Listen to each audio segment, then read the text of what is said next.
예수님께서 죽으시기 전에 다락방에서 제자들을 모아놓고 설교를 하셨습니다. 그걸 다락방 강화라고 하는데, 그 다락방 강화에 가장 예수님의 핵심을 두고 정점에서 이야기하신 말이 있는데, 그게 뭔가 하면 나는 포도나무고 너희는 가지다 그러셨습니다. 그러면서 제자들뿐만 아니라 오늘 오고 오는 모든 성도들을 향해서 예수님이 열매를 말씀하십니다. 한번 보시면 요한복음 15장 5절에 이렇게 말씀하셨습니다.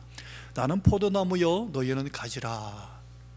그가 내 안에 내가 그 안에 거하면 사람이 열매를 많이 맺나니 나를 떠나서는 너희가 아무것도 할 수 없음이라.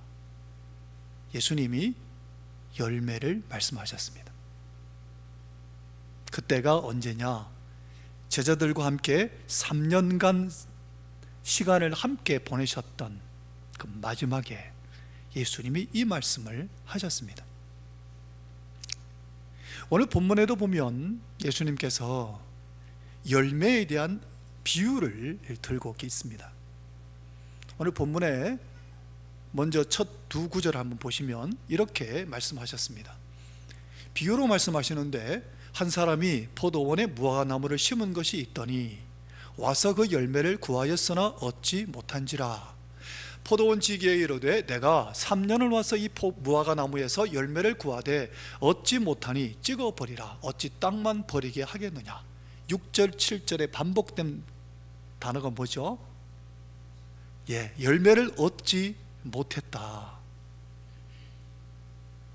예수님께서 열매를 말씀하십니다.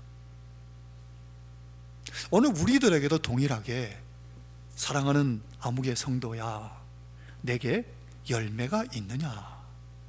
예수님 그렇게 지금 묻고 계신 겁니다. 성도 여러분, 열매를 맺고 계십니까?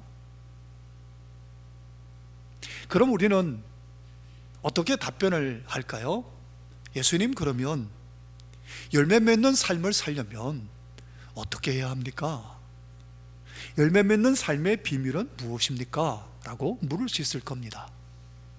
오늘 본문에서 예수님은 열매 맺는 삶의 그 비밀을 소개하고 있습니다. 가장 먼저 예수님 말씀하신 게 뭐냐 하면 바로 앞에 나오는 1절부터 5절까지의 내용의 사건인데요, 거기 두 가지 사건을 예수님이 소문을 듣고 이야기하시는 내용이 나옵니다. 우리가 읽지는 않았지만 제가 간단하게 소개를 하면, 두 가지 사건이 예루살렘에서 터졌는데, 하나는 갈릴리에서 온 어떤 사람들이 예루살렘에서 빌라도에게 죽임을 당했다는 소식입니다. 이 무슨 얘기인가 하면, 그 당시에 이 유대 민족주의가 아주 강성했던 지역이 갈릴리였습니다. 그래서 민족을 다시 살리려고, 나라를 회복시키고자 하는 민족주의자들이 갈릴리에 많이 살고 있었는데, 왜냐하면 예루살렘에서 멀리 떨어졌으니까요. 근데 그들 가운데 핵심 인물들이 예루살렘에 온다 하는 첩보가 들린 겁니다. 그 첩보를 누군가 빌라도 총독에게 전해준 겁니다. 빌라도가 그 사람 온 걸 알고 죽인 겁니다. 그 사건. 그 다음에 두 번째는 예수님이 지금 예를 들어서 말씀하신 건데, 예루살렘의 망대가 무너져서, 실로암 망대가 무너져가 18명이 죽었다. 이 사건은 급반대였습니다. 그 당시에 예루살렘의 망대는 바로 거기에 주둔하고 있었던 빌라도를 비롯해서 로마의 군인들의 망대, 그 망대가 넘어졌다는 거예요. 아마 이 망대 밑에 이 실로암 연못에 수로 공사를 했던 것 같습니다. 거기에 많은 유대인들이 스스로 자원해서 일을 했던 것 같습니다. 그런데 그만 망대 큰 게 무너지는 바람에 18명이 죽은 겁니다. 그러니까 민족주의자들이 말하기를 신이 진노했다, 로마 편 들더니만 잘 됐네, 이렇게 얘기하더라는 겁니다.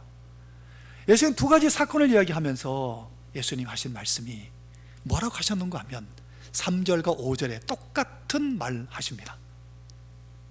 갈릴리 사람들이 예루살렘 죽은 사건과 그 다음에 실로암 망대가 무너져서 18명이 죽은 사건을 보시면서 예수님이 하신 말씀이, 그들이 너희보다 죄가 더 많아서 죽었다고 생각하느냐? 아니다. 그러면서 3절 5절을 이렇게 말씀합니다. 자, 5절을 같이 한번 읽어보실까요? 너희에게 이르노니, 시작, 너희에게 이르노니 아니라 너희도 만일 회개하지 아니하면 다 이와 같이 망하리라. 예수님 지금 뭘 말씀하셨습니까? 회개를 말씀하십니다. 우리가 열매 맺는 삶을 살려면 회개해야 한다는 겁니다. 그런데 많은 사람들이 이렇게 생각합니다. 비도덕적인 죄를 범했거나 또는 어떤 비극적인 사건을 만나게 되면 회개를 해야 된다고 착각하는 경우가 많습니다.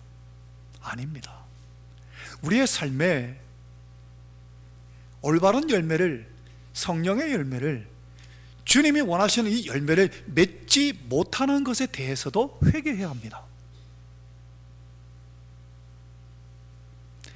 이 회개는 무슨 뜻인가 하면 우리는 모두가 하나님의 심판대 앞에 설 날이 옵니다.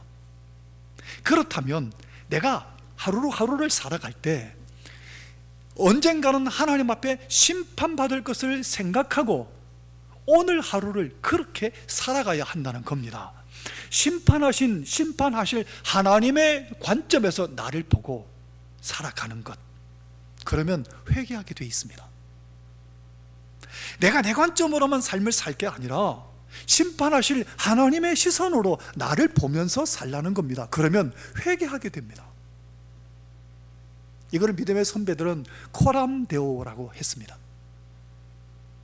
개혁주의자들이 하나님 앞에서 살아갑시다 라고 코람데오, 코람은 앞에서, 즉 데오는 하나님인데 하나님 앞에서 살아가자고 그렇게 이야기합니다.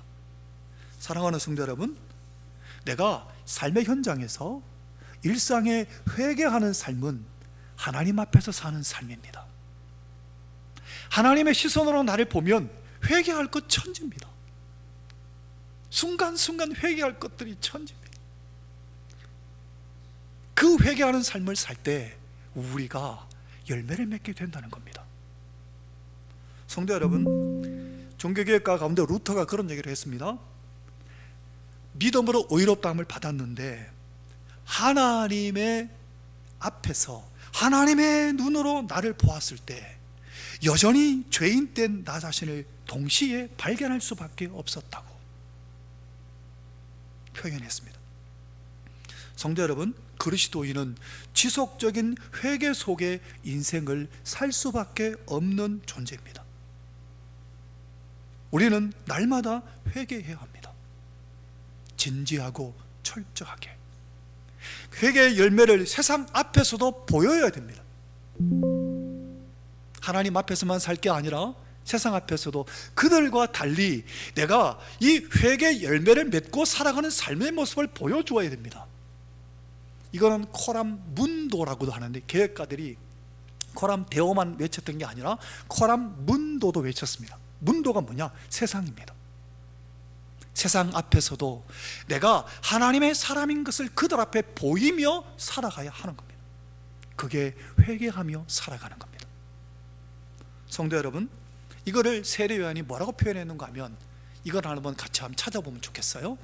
누가복음인데요, 3장 8절 한번 찾아봅시다. 거기 보면 세례 요한이 세례받으러 오는 사람들을 향해서 외친 소리가 있습니다. 누가복음 3장 8절, 이거는 직접 찾아보시려고 찾아서 확인해 보겠습니다. 오늘 이 말씀이 가장 핵심입니다. 누가복음 3장 8절 찾으셨습니까? 함께 읽겠습니다. 그러므로 시작. 그러므로 회개에 합당한 열매를 맺고 속으로 아브라함이 우리 조상이라 말하지 말라. 내가 너에게 이르노니 하나님이 능히 이 돌들로도 아브라함의 자손이 되게 하시리라. 회개에 합당한 열매를 맺고 속으로 나는 예수 믿는 사람이다 말하지 말라. 하나님이 돌들로도 예수 믿는 사람 만들어낼 수 있다. 뭔 얘기입니까? 회개에 합당한 열매를 맺으라. 회개했으면 회개에 대한 열매가 있어야 된다는 겁니다. 내가 이것을 하나님 앞에 잘못했습니다 그러면 잘못했습니다 하면 다시는 그 죄를 안 지어야 되죠. 이게 열매 아닙니까? 내가 하나님 앞에 이것이 잘못됐습니다, 그걸 끊어내고 내가 끊어버린 죄가 그게 열매인 겁니다. 회개에 합당한 열매가 내 삶에 맺어져야 이게 열매인 겁니다. 이게 회개의 삶인 겁니다. 목사님 어려운데요. 그래가 왜 살겠습니까? 회개에 합당한 열매를 맺으려면 그럼 어떻게 해야 되느냐? 그 비결을 오늘 본문에 다시 본문으로 돌아와서 예수님이 이렇게 얘기하셨습니다. 같이 한번 볼까요? 7절입니다 7절 함께 읽겠습니다. 시작. 포도원 지기에게 이르되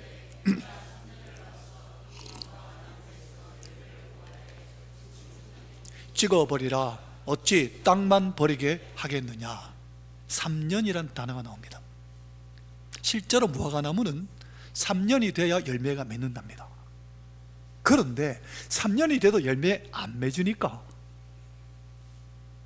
찍어내 버리자 라고 포도원 지기에게 지금 이야기하는 겁니다.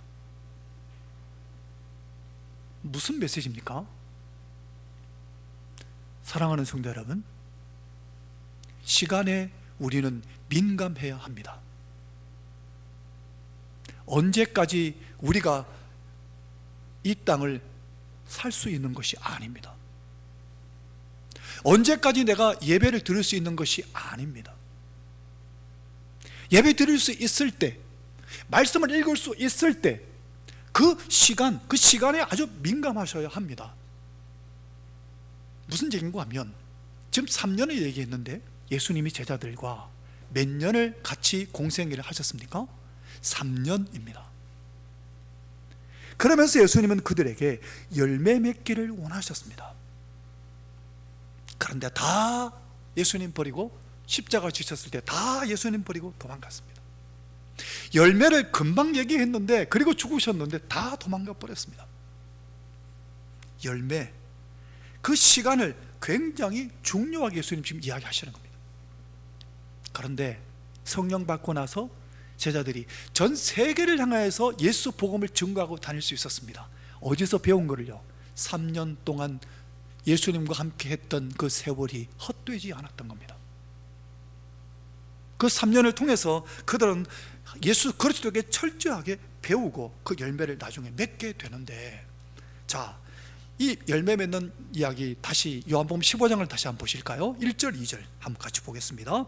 요한복음 15장 1절 2절. 나는 시작. 나는 참 포도나무여 내 아버지는 농부라. 무릇 내게 붙어 있어 열매를 맺지 아니하는 가지는 아버지께서 그것을 제거해 버리시고, 무릇 열매를 맺는 가지는 더 열매를 맺게 하려 하여 그것을 깨끗하게 하시느니라. 2절 그대로 보십시오. 여기 보면 무릇 내게 붙어서 열매를 맺지 아니하는 가지는 아버지께서 그것을 제거해 버리시고 그랬습니다. 이 제거해 버리시고를 원어에 이렇게 쓰였습니다. 아이로라는 단어가 쓰였습니다. 아이로라는 단어는 뭐냐면 두 가지 뜻이 있는데, 제거해 버리는 뜻도 있지만 들어 올린다는 뜻도 있습니다. 가지를 제거하는 것도 있지만 들어 올리는 것도 있다. 들어 올린다는 표현이 뭐냐면, 가지가 땅바닥을 막 기어다니는데 이 가지를 들어 올려서 흙을 털어버리고 깨끗하게 들어 올려갖고 묶어주는, 그래서 열매 맺게 하는, 그것도 이 안에 내용이 포함되어 있습니다. 그리고 깨끗하게 한다고. 그리고 열매를 맺기 위해서는 어떤 가지는 전지를 해야 될 부분도 있을 겁니다. 그런데 어떤 가지는 들어 올려서 깨끗하게 한다는 겁니다. 그래서 열매 맺게 하신다는 겁니다. 성도 여러분, 오늘 우리의 삶의 현장에도 마찬가지입니다. 어떤 때는 예수님께서 우리를 들어 올리시고 또는 깨끗하게 씻어내시기도 하고, 어떤 때는 가지치기처럼 우리를 잘라내시기도 합니다. 우리의 모난 부분들을 잘라내십니다. 전지하듯이. 그래서 우리의 삶의 현장에는 반드시 이러한 고통의 순간들이 있습니다. 그럴 때면 어떻게 해요? 하나님이 나를 전지하고 계시구나, 내 모난 부분을 잘라내고 계시구나, 이렇게 여기시면 됩니다. 그래서 나로 하여금 열매 맺게 하시려고 이 고난 속에 나를 몰아넣으셨구나, 전지하는 거나 이 들어올리는 이게 없이는 열매 맺지 못합니다. 그래서 오늘 우리의 삶의 현장에 가지치기가 없으면, 고난이 없으면 열매 맺지 못하게 되는 겁니다. 때로는 내가 실수했던 그렇지 않든 간에 어떠한 상황 속에, 내가 이해할 수 없는 상황 속에 하나님이 몰아넣으신다 할지라도 하나님이 가지치기를 하고 계시구나, 하나님의 때구나 라고 여기시라는 겁니다. 이 시간에 민감히 반응하시라는 겁니다. 그러면서 그것을 믿음으로 받아들이면 그 고난을 얼마든지 감내할 수 있습니다. 연단의 때라고 생각한다면, 나를 가지치게 하시는 때라고 생각한다면 얼마든지 감당할 수 있지 않겠습니까? 이렇게 시간에 민감하시라는 겁니다. 또한 뿐만 아니라 이 열매 맺는 데 있어서 오늘 이 본문에도 3년 했는데 그 다음에 동산지기가 뭐라고 얘기합니까? 한 해만 더 기다려 달라고. 하나님이 또 기다리시는 겁니다. 성도 여러분, 2025년이 새해를 하나님 왜 주셨을까요? 한 번 더 한 해를 우리에게 더 주셔서 기회를 주시는 겁니다. 이 기회를 주실 때, 이때 우리가 말씀 앞에, 하나님 앞에 가까이 나아가야 합니다. 이때 예수님 안에 내가 들어가야 됩니다. 그걸 지금 기회를 내가 주시고 계신 겁니다. 배움의 시간이, 학생들도 보면 우리도 일생을 사는 가운데 배움의 시간이 늘 있는 것 아니지 않습니까? 하나님 말씀을 읽고, 하나님 말씀을 듣고, 하나님 말씀을 필사하고, 하나님 말씀을 공부하고 하는, 그게 언제나 있는 게 아닙니다. 할 수 있을 때 거기에 집중하셔야 됩니다. 이 시간을 잘 선용하셔야 합니다. 이것을 에베소서에 보면 이것을 이렇게 표현했습니다. 에베소서 5장 16절에 보면, 한번 따라해 볼까요? 세월을 아끼라. 한 번 더 따라해 볼까요? 시간을 구속하라. 세월을 아끼라는 이 말은, 시간을 구속하라는 말은 무슨 얘기인가 하면, 어떤 대가를 지불하더라도 시간을 가치 있게 사용하라, 이 말입니다. 마지막이 될수록 너희는 세월을 아끼라. 어떤 대가를 지불하더라도 이 시간을 소중하게 가치 있게 사용하라고 에베소서에 말씀하셨습니다. 오늘 우리는 마지막 시대를 살고 있습니다. 성도 여러분, 언제나 기회가 있는 거 아닙니다. 이용남 집사님도 갑자기 그래 가실 줄 누가 알았겠습니까? 본인도 몰랐습니다. 성도 여러분, 우리는 하나님이 내게 시간을 주셨을 때 이 시간에 민감하게 하나님께 더 가까이 나아갈 수 있는 기회로 삼으셔야 됩니다. 기회를 주셨을 때 이걸 놓치시면 안 됩니다. 그 다음에 세 번째가 8절인데요 자, 한번 읽어볼까요? 8절 말씀, 대답하여 이르되, 시작. 대답하여 이르되, 주인이여 금년에도 그대로 두소서. 내가 두릅하고 거름을 줄이니. 뭐라고 얘기합니까?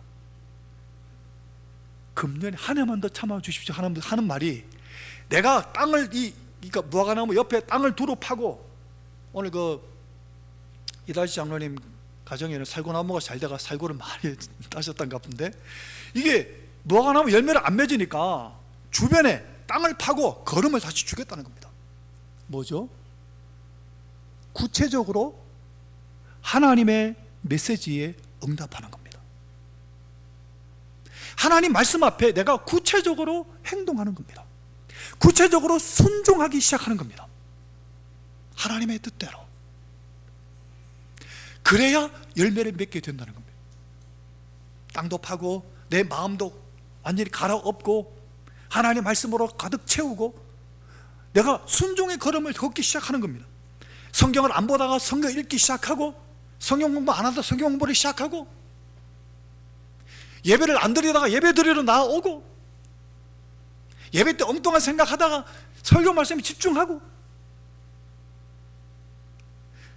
내가 뭔가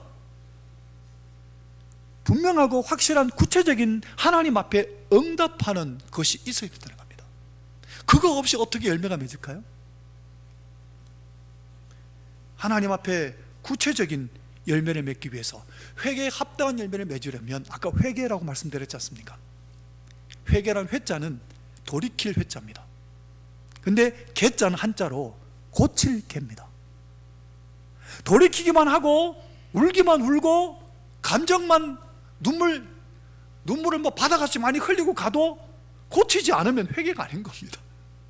내가 구체적으로 내 행동을, 내 삶을 어떻게 고칠 것인가, 하나님 앞에, 하나님 말씀 앞에 한 가지라도, 오늘 예배드리고 가시면서 한 가지라도 내가 말씀 앞에 내게 잘못된 것이 발견된 것이 있으면 그 한 가지라도 내가 고치는 겁니다.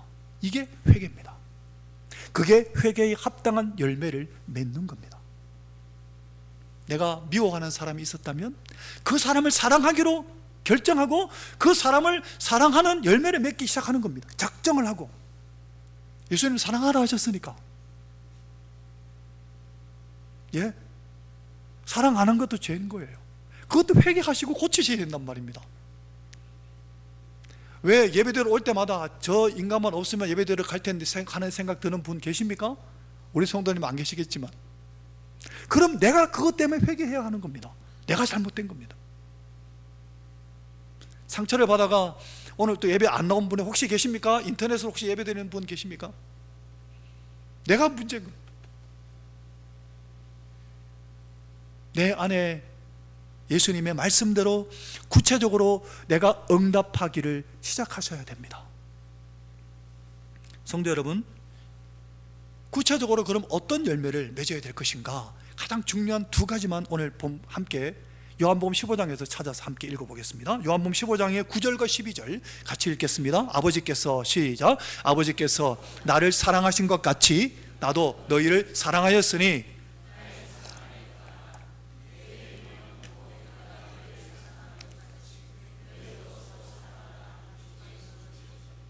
사랑하는 성도 여러분, 우리 교회 성도님 중에 여러분이 삶의 현장에 사회생활 하는 중에 내가 만나는 많은 사람들 만날 거 아닙니까? 한 주간 살면서 365일 살면서 그 중에 정말 사랑하기 힘든 사람,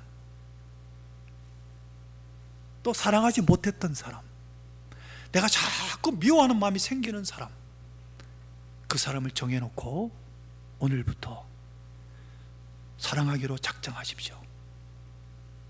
시작하십시오. 구체적으로 행동을 결정하십시오. 그거 아니면 사랑이 안 됩니다. 내 힘으로 안 되니까 기도하게 되고, 내 힘으로 안 되니까 예수님 안에 들어가게 되는 겁니다. 사랑의 열매를 맺어야 됩니다. 두 번째, 요한복음 15장 26절인데요 특별한 열매를 말씀하셨는데 같이 읽겠습니다.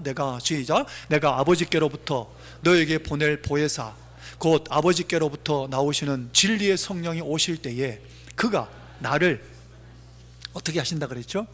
증언하실 것이요.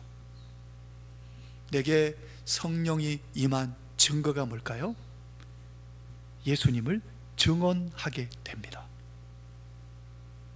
전도의 열매를 가리킵니다. 내 안에 성령이 임하셨으면 내 입으로 예수님이 주님이라고, 내가 만난 예수님을 당신도 만나보라고, 예수를 믿으라고 내 입술로 증언하게 됩니다. 이게 증거입니다. 내 안에 예수님이 임하시면, 성령이 임하시면, 성령은 예수님을 증언하신다고 했으니까 내 안에 성령이 임하시면 나도 예수님을 증언하게 되는 겁니다. 전도의 열매를 맺어야 하는 겁니다. 내가 복음을 증거해서 전도한 영혼이 누가 있습니까? 일평생 살면서 한 명도 없다면 뭔가 내가 잘못 살은 겁니다.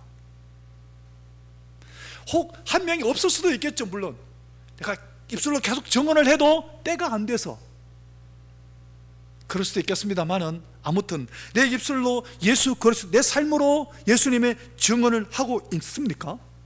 성령으로. 그게 내게 임하신 성령의 열매 가운데 하나입니다. 증언하게 되는 겁니다. 성도 여러분, 콩 심은데 콩 나고 팥 심은데 팥 난다는 것처럼 우리가 예수님을 증언하게 되면 또 다른 영혼이 예수 그리스도를 믿게 되는 겁니다. 갈라디아 6장 7절 8절에 이렇게 말씀하셨죠. 함께 읽겠습니다. 스스로 시작. 스스로 속이지 말라. 하나님은 업신여김을 받지 아니하시나니 사람이 무엇으로 심든지 그대로 거두리라. 자기의 육체를 위하여 심는 자는 육체로부터 썩어질 것을 거두고. 아멘. 내가 예수 그리스도의 영으로 충만하면 또 다른 예수의 영으로 충만한 사람을 낳게 되는 겁니다. 생명의 역사가 생명을 낳게 되는 겁니다. 사랑하는 성도 여러분, 말씀을 마무리하겠습니다. 내가 내 삶의 현장에 회개에 합당한 열매가 맺고 있습니까?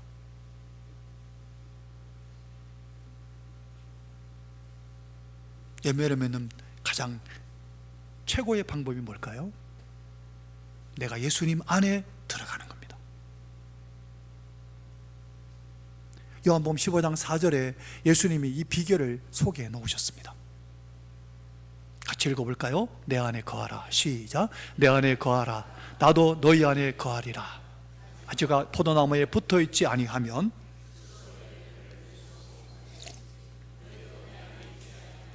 그러, 요 구절 제일 앞에 한번 보십시오. 우리는 보통 예수님 왜 내 안에 안 계십니까? 예수님 왜 내 기도를 들어주지 않으십니까? 예수님 그때는 어디 계셨습니까? 예수님 이쪽으로 갈까요? 저쪽으로 갈까요? 빨리 말씀해 주십시오.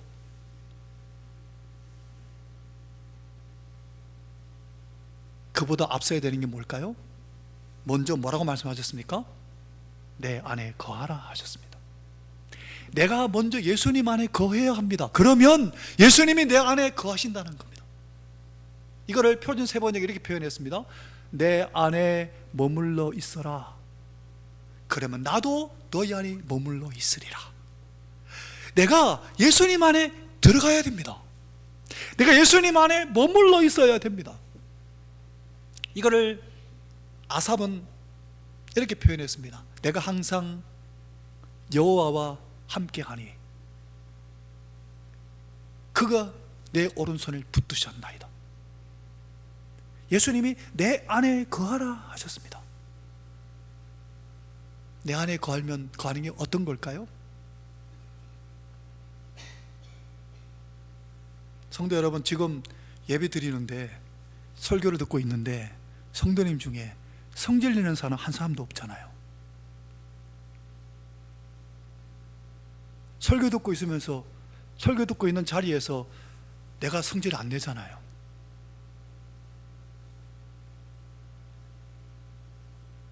설교 듣고 있는데 예배 시간 중에 뭐 어떤 이상한 음란물 펼쳐놓고 안 보잖아요. 예배 시간에 어떤 다른 거짓말이나 어떤 다른 것을 하지 않지 않습니까? 지금 되고 있잖아요. 근데 언제 성질을 내고, 언제 음란한 죄를 짓고, 언제 남모르는 죄를 짓고, 언제 우리가 범죄하게 되죠? 하나님 눈에 안 보이니까, 예배의 자리가 아니니까, 다른 사람들이 안 보니까, 아무도 안 본다고 생각하고 성질 내고